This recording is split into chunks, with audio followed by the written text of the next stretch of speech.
Fernanda Silva is an award winning channel sales professional, boasting experience within technology sales and account management. Her deep expertise developing channel programs, partner training, and marketing plans for resellers, as well as national distributors, has become a lifeboat, resulting in increased product placement within North America and Latin America. Currently, she's part of the Acronis security team, and she's here with me today to talk about her career journey. How are you today? I'm doing great, Cass. Thank you so much for having me here. Absolutely, glad to. So, I want to start with your journey into channel leadership, and this season we're really talking about how we can cultivate for a younger generation and what that looks Mhm. like inside of the channel. So, I guess maybe as you've progressed in your career, what has surprised you most about channel leadership once you were actually in it versus how you looked at it maybe when you were a little younger on the outside? Yeah, I would say like at the stage of my career, right? Like the mid-career leadership means shifting from like execution to influence, judgment, and like a long-term impact, right? Early on, you know, I was measured success by how I personally delivered programs, and deals supported, target hitting. And now leadership is about connecting people, aligning priorities, right? Creating the clarity in this complex environment. And in the channel specifically, right? You're rarely direct authority. You're leading through trust and credibility and consistency.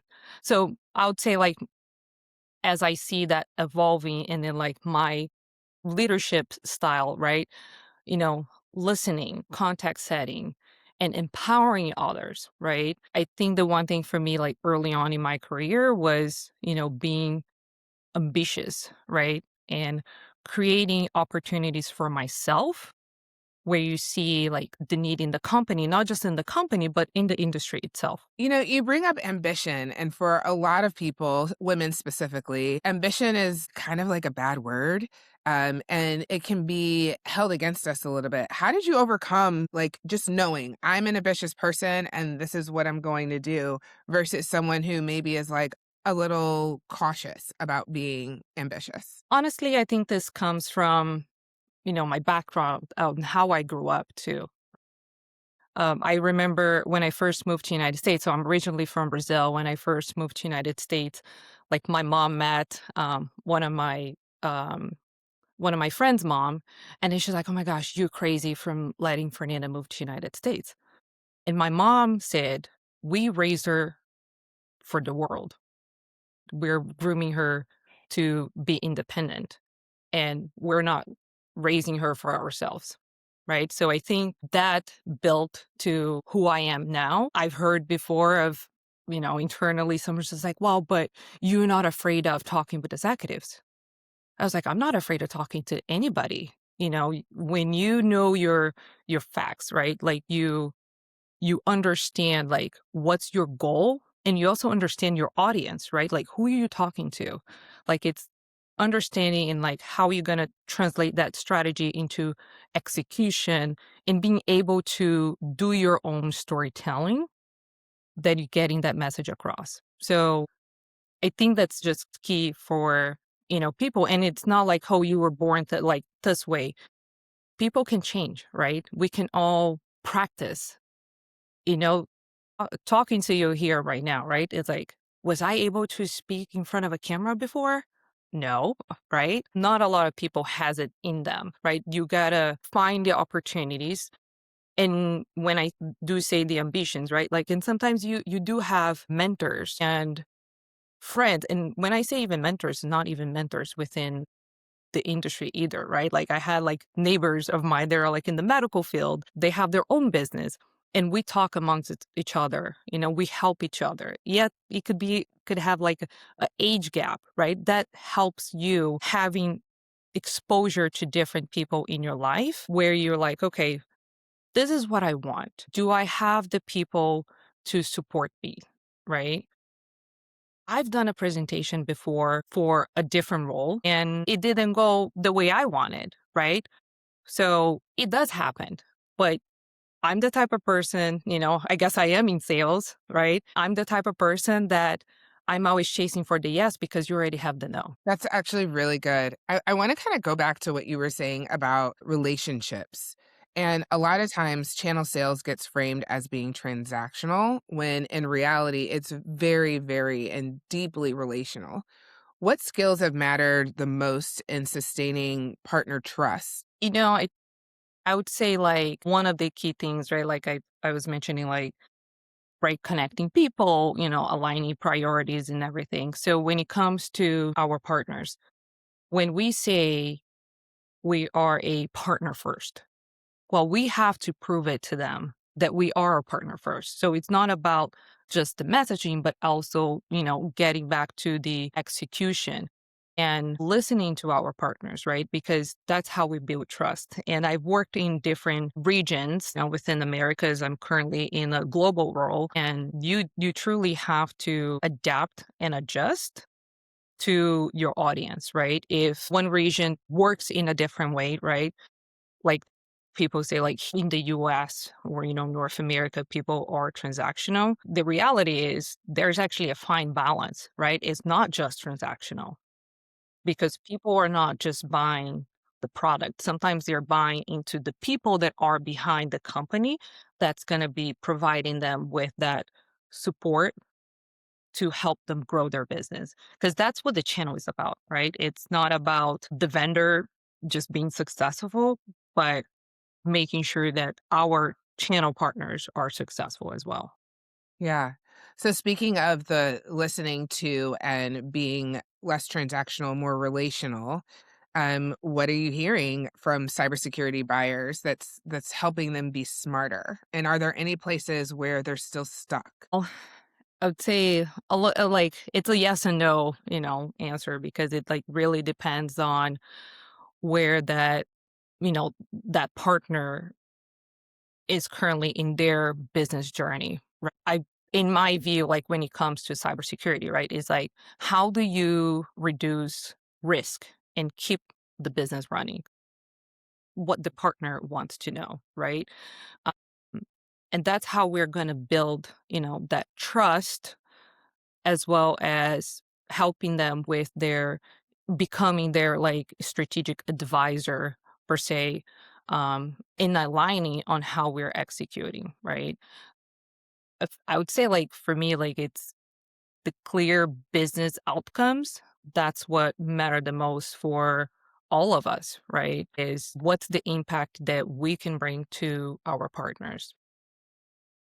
So, one thing about Acronis is you all sit at the intersection of cybersecurity, data protection, operational resilience, and now trickling in some AI usage, right? So, how do all of those things shape what you think about the future of security in the channel? There's this shift, right, from like product led to outcome driven partnerships, right? And I think for me, it's just like it's how do we solve the problem, right? And that's what Acronis has evolved to, right? It's there's not one size fits all, right? We're providing the partner with tools, but at the same time, these tools are actually now translated into, um,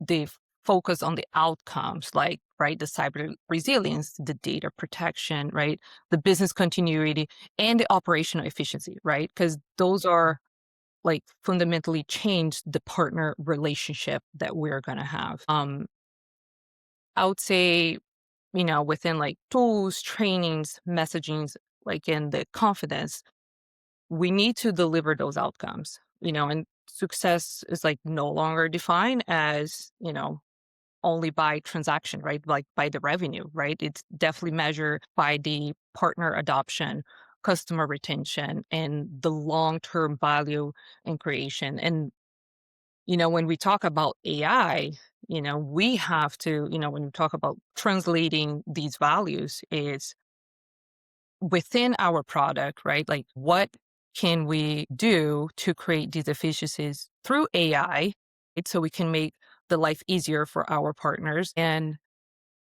that doesn't necessarily mean they even know we're using AI for certain things. They do know. And then on another hand, too, is how us, right? Like in this case, like account managers, managers, salespeople, marketing, how are we using AI to create efficiencies for ourselves, for our day to day? Because that's all going to translate into, and I think that's the key here is the storytelling, right? Because I think that sometimes that could be the misunderstanding is, well, we're using AI, but like, how do you storytell that the efficiencies from using AI, right? Because that can comes in multiple forms. It's so important to think about not just in business, but in storytelling, but in general, what stories are we telling ourselves and about which people and which parts of business and parts of technology? And one of the stories that is very loud and resonates with the audience that we are expanding in CRN is how Latin America and North America operate very differently when it comes to a channel dynamic. And seeing that you sit in a global role, what has been working across regions for you with that adaptability? Or is that even an accurate story that we're telling?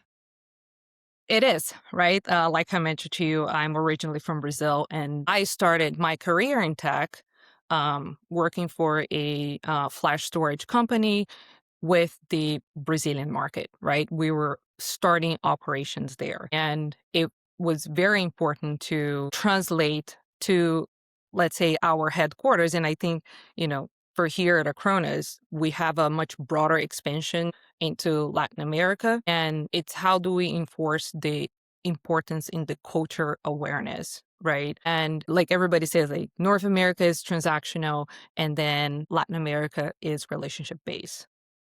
Yes, there's very much like truth to that because the way like the Latins are, right? There is that warmth and, yes, I'm talking to you. I've already watched some videos about, on YouTube, some interviews that you did, and I already feel like I know you, right? Like I'll be the person that'll be giving you a hug. Like that's how, when I say like warmth and, the culture awareness, that's how we are. That's how we're built, right? So in Latin America, right, the partnerships are built in that long-term commitment and the presence, right? And the reality of it, like we need to find that fine balance for both regions, right? The fine balance between transactional and relationship based, right? I think that's how we will create that operational like discipline with the relationship driven engagement. And I think, for specific to like North America, like when you are more open about what you want and then who you are, right? Like your expectations, you are going to get a lot more from that partnership. And I can say that that's how Latin America operates, right? We build the trust first and then we do the transaction, right? Where it can be a little bit in reverse here in North America. So I think it requires like a consistent like framework with, and creating that local flexibility, but then also teaching people like and teaching people how like they could adapt and pivot, right? Mhm. But sometimes there's the culture differences that they've been around for hundreds of years that you can't change. Yeah. And I think that's okay as well, right? And gets back to the are we flexible to adapt to each of the regions that we're working with? It's interesting because I was in sales for a little while in my career. And I think one of the things that made it difficult to me was I had a hard time getting to the transaction. I really enjoyed talking with people and learning about them and learning where they came from and their story and their business and why is it important, what they want their customers to get out of these products and all of these things. And I remember having a manager who was like, eventually you have to ask them for money. And I just was like, but I just like, I just like getting on the phone. She's like, no, eventually you have to ask them to sign the contract Yeah. because She's like, "There's phrases I can give you," and she gave me some really great training and some figuring out there, but I was so great. I would have people come back and back and back, but I was so bad at actually like, we would work together, they would send us money, we would send an invoice after the work, but I had a hard time actually getting them to sign contracts because I just like talking to them so much. But, like, to your point, I always told myself, like, I am not a good salesperson. Exactly, because if someone tells me I don't need something, I'm like, "Okay, you do not need it," right? But when it comes to, like, solution selling, right, you are identifying upfront their needs, right? Like, what are we here to solve for? And, through training, I learned a long time ago, like, you need to build that foundation on, how you starting the relationship to uncover those needs so you can position a solution. And essentially, it comes down to you told me you have a problem. I'm providing with a solution. Are you going to fix this problem or not? Right. So I think, later in my career that I've learned more of that approach, I felt okay if someone didn't want to move forward because I've done everything that I could to show them, how things work, how this is going to improve, if it's profitability, business continuity, in case of like managed service providers, like, how you're going to make the life of a technician easier. That's the one thing, like, you got to be open, provide them with the information. And again, in the end, it's their decision, right? We can, as salespeople, we cannot force people to sign a contract. Getting back to the trust, right? Is as you are sharing information, advising on, here's how we can solve this problem. That's when you start building that relationship and that trust, and that you would get closer to signing an agreement without feeling like, oh, I got to ask for the signature, right? See, that was the coaching that I needed when I was much younger because I did struggle with that. So, speaking of younger folks, we started off talking about how different women in the channel and different generations of leaders and sellers in the channel can use your expertise. And I kind of want to end on, what do you think career growth can look like in cybersecurity sales right now, especially for women who are also navigating mid-career leadership. What's the future look like? If you could shake your crystal ball and tell us what we need to know, what do you think that would be? I would say like AI, AI, AI. But Mhm. jokes aside, right? We still need to understand like how are we, you know, translating that the AI messaging, right? Cybersecurity is accelerating, and there's the real need for diverse, thoughtful leadership. So if you are willing to step into um like complexity and lead with authenticity, there's an incredible opportunity ahead. I would say, like, when it actually comes to skills, right, is being intentional. Intentionally, and when I say this, like, how are we using AI? Right? How are we creating that confidence and being, I'd say in terms of like a career advice too, is like be unapologetic, right? Uh, and it's okay to be ambitious and have your ambitions and seek for like mentors, and also have sponsors within the company. There are people that are talking about you when you're not in that room, you're not in that meeting, right? As things evolve, I feel like it could create a disconnect, right? Because we're using a lot of AI, but you need to get back to the foundation, right? Because we are all human still. Fernanda, anything else that I missed or something else you want to share with our audience, maybe about what makes your work meaningful? Well, I'm just gonna, leave with your work doesn't speak for itself. You need to give a voice to it. Great advice. So I hear, be ambitious, brag on yourself, lean into AI, and be relational. I think those are the 4 things that we Yes. can take away. And have people that is gonna brag for you when you're not in the, because that's key. That's when I mean like having your sponsors. That's key, right? And just a side note, like you know, years ago, I loved getting a screenshot of executive leadership text message giving me a shout. Like I'm not part of that group text, but then my VP shared it with me, right? And it's just nice to not even him, but other people in the company were talking about the work that I've done, right? The work spoke for itself at that moment, right? Yeah, But there are other times that it doesn't. So besides yourself giving a voice to it, having those sponsors are key. beautiful. Thank you so much. And I cannot wait to see you again in person, probably sooner than later, hopefully, maybe. But until then, thank you everyone for listening. And that's it. Thank you All right. so much, Cass. Really appreciate it.